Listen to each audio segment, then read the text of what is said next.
할렐루야. 아멘. ITS 복음방송에 오신 모든 분들을 주님의 이름으로 환영하고 축복합니다. 오늘 말씀 히브리서 5장 7절 말씀 읽겠습니다. 그는 육체에 계실 때 자기를 죽음에서 능히 구원하실 이에게 심한 통곡과 눈물로 간구와 소원을 올렸고 그의 경건하심으로 말미암아 들으심을 얻었느니라. 아멘. 오늘 이 말씀은 히브리 기자가 예수님에 대해서 말씀하였는데 여기 오늘 보면 심한 통곡과 눈물로 간구했다. 예수님에 대해서 그렇게 말씀했습니다. 그래서 오늘 눈물의 샘아 펑펑 터져라. 이러한 제목을 함께 말씀을 나누어 보려고 합니다. 예수님은 이 땅에 오셔서 눈물을 많이 흘리신 것을 성경에서 볼 수가 있습니다. 이제 읽은 물론 본문 말씀에도 있었습니다. 그런가 하면 나사로의 무덤에 가서 예수님이 우셨다고 했지요. 그런가 하면 예루살렘의 멸망을 바라보면서 예수님이 우셨어요. 마지막 날 밤 겟세마네 동산에서 눈물을 흘리며 기도하셨던 것입니다.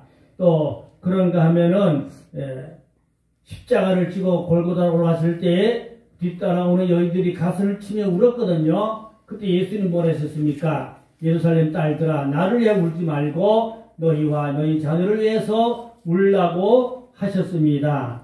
네, 그래서 이 눈물이라는 것이 얼마나 소중하고 귀중하다는 것을 알 수가 있겠습니다. 또 예수님은 십자가에서 마지막 운명하기 전에 엘리엘이 라마 사박다니 이 말씀 속에는 눈물이 포함되어 있음을 알 수가 있겠습니다. 그래서 오늘은 이 눈물의 종류도 몇 가지가 있어요. 또 눈물의 유의, 눈물에 대한 내용들을 한번 나누어 보려고 합니다. 아마존 강가에 가면은 눈이 4개 달린 고기가 있다고 그래요. 근데 눈 2개는 물 수면 위에 있고 눈 2개는 수면 안에 있다고 그럽니다. 그런데 눈이 수면 위로 보이는 눈은 수면 위에 있는 것을 잡아먹고 수면 아래에 있는 눈은 물속에 있는 것을 잡아먹고 그런답니다. 그런데 문제는 수면 위에 있는 이 눈이 수분 부족으로 눈이 고장날 수 있대요. 그러면 물속에 들어가서 그 눈을 물로 촉촉이 적셔야만이 눈이 고장나지 않는다는 것입니다. 그래서 이 눈물이 많은 사람의 인생을 살아가는 데 있어서 중요하다는 사실도 오늘 우리는 찾아볼 수가 있겠습니다.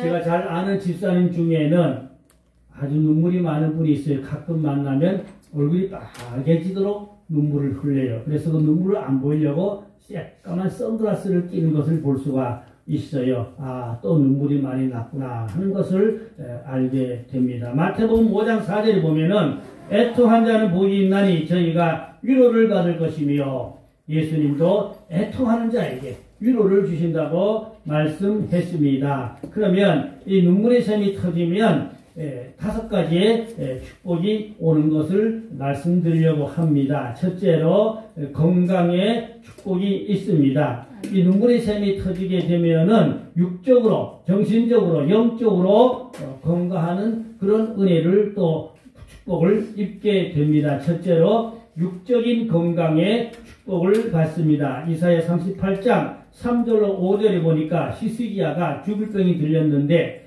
심히 통곡하며 하나님 앞에 기도했더니 하나님이 히스기야의 죽을 병을 고쳐주시고 그 생명을 15년간 더 살 수 있도록 생명을 연장하여 주셨습니다. 이래서 히스기야는 눈물의 기도로 그 생명을 연장받을 수가 있었습니다. 대략 여자분들보다 남자분들이 눈물이 적은 셈인데 남자분들은 잘 참기 때문에 그래서 여자분들보다 남자분들이 암병이 생기는 확률이 높다는 그런 의학적인 보고도 있습니다. 그래서 우리는 이 눈물이 얼마나 또 영적으로 육적으로 중요하다는 것도 알게 되는 것입니다. 두 번째로 정신적인 건강의 축복이 있습니다. 눈물은 육적인 또 독소를 씻어내기도 하는 것입니다. 슬플 때 실컷 울고 나면은 속이 다 후련해지기도 하는 것입니다. 이것은 정신적인 독소를 모두 눈물로 씻어주기 때문인 것입니다. 눈물은 정신적인 독소를 제거할 수가 있다는 것입니다. 또 눈물샘이 터져서 울고 나면 슬며시 잠이 드는 경우가 있는데 그때는 마음이 편안함을 얻게 되었다는 것을 알게 되는 것입니다. 또 베드로는 예수님을 부인하고 난 후에 닭 울음소리 날 때에 통곡하며 회개했다는 말씀도 있습니다. 그런가 하면은 또 영적인 건강에 축복이 있게 됩니다. 우리가 죄를 철저히 회개할 때 눈물로 회개하게 됩니다. 그러고 나면 그 죄를 주님이 씻어 주시고 용서하여 주시는 것입니다. 다윗은 우리아의 아내를 범한 후에 어린 나단 선자를 통해서 그 죄를 지적받았습니다.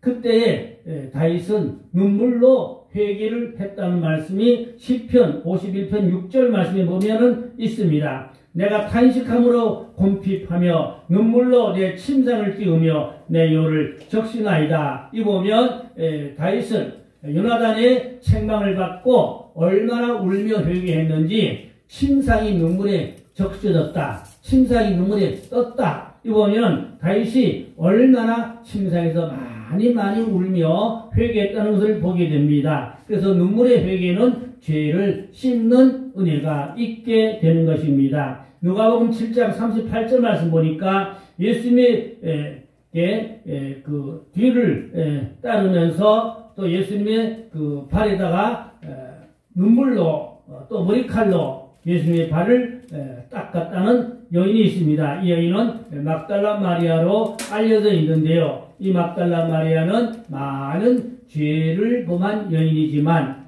예수님께 용서받고 그 은혜에 감격해서 자기 머리털로 또 눈물로 예수님의 발을 적시고 닦았다고 했습니다. 누가복음 7장 44절 말씀 보니까 너는 내게 발 씻을 물도 주지 아니하였으되 이 여자는 눈물로 내 발을 적시고 머리털로 닦았으며 그 많은 죄가 사하여졌도다 라고 예수님께서 이 말을 행해서 말씀한 것을 볼 수가 있습니다. 또 그런가 하면 물질적인 건강의 축복도 있습니다. 시편 126편에 5절 6절에 보면은 눈물을 흘리며 씨를 뿌리는 자는 기쁨으로 거두리로다. 울며 씨를 뿌리러 나가는 자는 반드시 기쁨으로 그 곡식단을 가지고 돌아오리로다 라고 했습니다. 그래서 눈물로 씨를 뿌렸어요.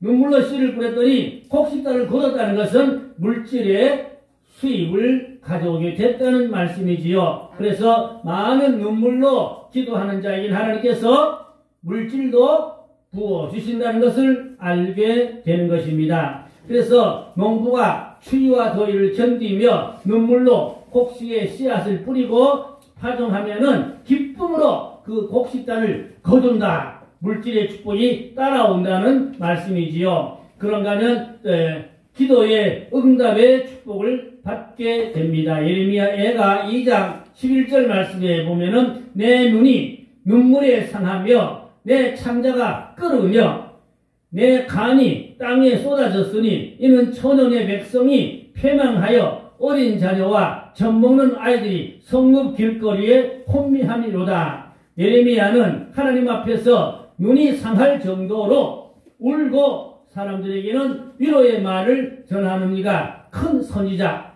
예레미야였던 것을 알게 됩니다. 그 눈물은 기도 응답의 축복을 받게 됩니다. 예레미야 5장 1절에 보니까 너희는 예루살렘 거리로 빨리 왕래하며 그 넓은 거리에서 찾아보고 알라. 너희가 만일 공의를 행하며 진리를 구하는 자를 한 사람이라도 찾으면 내가 이 성을 사하리라고 하였습니다. 앞서 목사님께서 예레미야와 그 눈물에 대한 말씀을 하셨고 목사님이 기도원에 올라가셔서 나라를 바라보며 눈물로 기도하셨다는 말씀을 들었습니다. 그 목사님의 말씀과 오늘 제 설교가 같은 공감을 가져온다고 볼 수도 있겠습니다. 소돔 고모라가 멸망할 때 의인 10명을 구하였지만 의인이 10명이 없었기 때문에 유황불로 심판을 받게 되었던 것입니다. 또 그런가 하면 예루살렘 성에 의인 단 한 명만 있어도 하나님이 예루살렘을 멸망하지 않고 구원하려 하였습니다. 그러나 예레미야는 황급히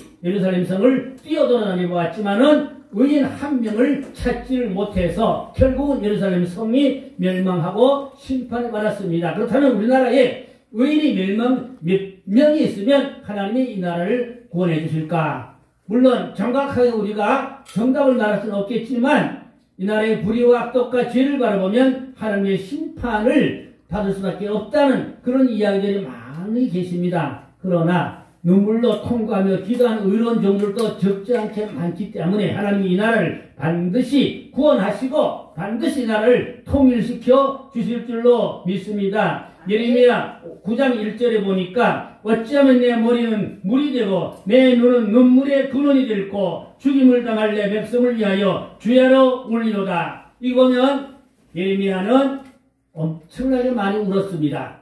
나라를 바라보며 울었지요. 나라의 죄악을 바라보며 나라의 어떤 하나님의 무서운 심판을 바라보며 엄청나게 울었습니다. 오늘 아침에 카톡에 잠깐 보니까 청와대 앞에 그 천막에서 28살 된 자매가 인터뷰한 내용이 나오더라고요. 눈물로 나라를 걱정하고 거기서 밤을 새웠어요. 울면서 인터뷰 내용이 카톡에 올라왔어요. 정말로 그 자매가 나라를 얼마나 사랑하고 아끼면 그 추위에 거기서 밤을 지새고 눈물로 이렇게 인터뷰를 하고 있는가. 보통 마음이 아니었습니다. 정말로 우리는 지금 나라를 위해서 눈물로 통고하며 기도해야 될 때인 줄로 믿습니다.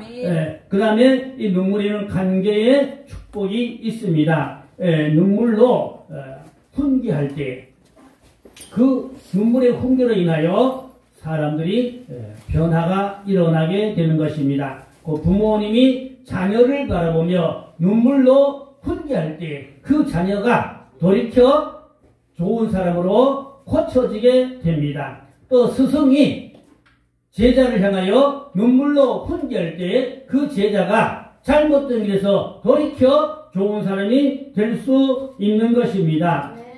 사도 바울이 교회를 향하여 눈물로 간절하게 전한 말씀들도 볼 수가 있겠습니다. 사도행전 20장 31절 말씀 보니까 그러므로 너희가 일깨어 3년이나 내가 밤낮 쉬지 않고 눈물로 각 사람을 훈계하던 것을 생각하라. 이 바울은 눈물로 교회를 향하여 훈계하고 설교하고 기도한 것을 알게 됩니다. 빌립보 3장 18절 말씀에 내가 여러 번 너에게 말했거니와 이제도 눈물을 흘리며 말하노니 이 사람들이 그리스도 십자가의 원수로 행하느니라. 그러니까 바울이 왜 울었어요?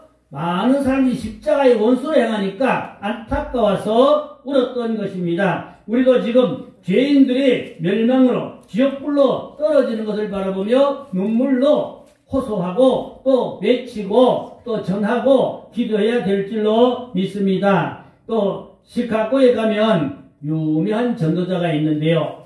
이 전도자가 많은 깡패, 술주정뱅이, 또 알코올 중독자 이런 사람들을 모아놓고 전도 설교를 합니다. 근데 이 전도자가 눈물을 펑펑 흘리면서 전도하는데 한 번 설교를 하시면 500명에서 600여 명이 회개하고 술, 담배를 끊고 나쁜 짓을 버리고 회개하고 주님을 영접한다는 것입니다. 얼마나 그 눈물이 가치 있는 눈물이라는 것을 알게 됩니다. 훈계하며 사랑으로 흘리는 눈물은 아름다운 눈물인 것입니다. 그러기에 바울은 눈물로 각 사람을 훈계했다고 말씀하고 있습니다. 3년이나 밤낮 쉬지 않고 눈물로 각 사람을 훈계하던 것을 기억하라고 바울이 말한 것을 볼 수가 있습니다. 마지막으로 사명자의 눈물이 있습니다. 이 눈물 중에는 사명을 감당하는 아름다운 눈물이 있어요. 구약의 선지자들이 눈물을 흘리며 나라를 향하여 외친 것을 알게 됩니다. 이렇게 눈물로 외칠 때 사람들의 마음이 감동되고 녹아지고 변화되고 회개하는 역사가 일어나는 것을 볼 수가 있겠습니다. 오늘 성경 본문 말씀 다시 보면 히브리 5장 7절에 그는 육체에 계실 때 자기를 죽음에서 능히 구원하실 이에게 심한 통곡과 눈물로 간구와 손을 올렸고 그의 경외하심을 인하여 들으심을 얻었느니라. 예수님은 많은 죄인들을 향하여 눈물로 통곡하며 하나님 앞에 중보기도, 소원의 기도를 올릴 때 하나님이 그 예수님의 눈물의 통곡기도를 들으시고 많은 죄인들을 구원하셨다는 말씀인 것입니다. 예수님은 이 땅에 계실 때에 심한 통곡을 하셨다는 것, 눈물로 간구했다는 사실을 성경은 증명하고 있습니다. 그래서 우리가 사명 감당을 위하여 흘리는 눈물은 반드시 승리하게 될 줄로 믿습니다. 미국에서 어떤 아들이 공부를 많이 해서 박사학위를 받았어요. 한국에서 어머니가 어렵사리 힘들게 돈을 모아 보내서 대학을 공부를 시켜서 박사학위를 받았습니다. 이 아들이 이제 한국으로 어머니 품으로 박사학위를 가지고 돌아오려고 슈퍼마켓에 가서 물건을 사고 차를 타려고 하는데 흑인이 권총을 들이대고 차 열쇠를 달라는 것입니다. 그래서 이 아들이 엎드린 척하면서 도망을 갔어요. 근데 흑인이 권총을 쏴서 그 아들이 죽었습니다. 이 소식을 듣게 된 어머니가 통곡하시면서 내 아들아 그 차 열쇠 주지, 그 열쇠 주지, 왜 열쇠를 안 줬노? 열쇠를 주고 죽지 말지 왜 안 줬노?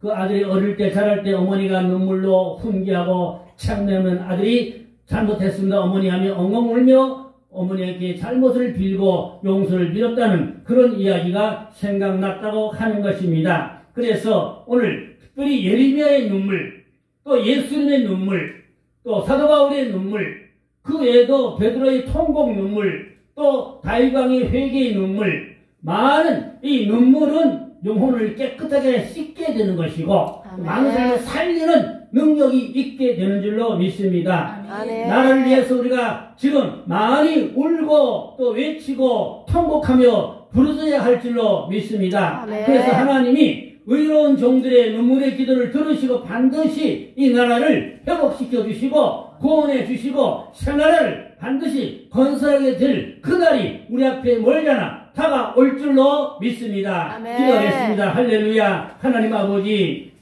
눈물의 기도와 외침은 하나님이 들으시고 응답해 주신다고 말씀했습니다. 오늘 우리는 나라를 위해서 통곡하며 기도하고 부르짖고 외쳐서 이 나라를 구원할 수 있기를 원합니다. 의로운 종들의 외침과 눈물을 주님 받으시옵소서. 특별히 북한 지하교에서 부르짖고 통곡하며 기도하는 그 성도들의 기도를 들으시고 응답해 주셔서 저희들이 지상길 올라와 자유의 하나님을 마음껏 섬기는 평양 제2 부흥운동이 속히 일어나게 하여 주시옵소서. 이 나라가 마지막 때에 세상 국가의 사명을 감당할 수 있는 축복을 허락하여 주시옵소서. 의로운 종들의 눈물과 그 외침과 그 호소가 결코 헛되지 않고 많은 열매를 반드시 맺도록 축복 나리고 주시옵소서. 믿고 감사하며 우리 구주 예수 그리스도의 이름으로 기도드렸사옵나이다. 아멘.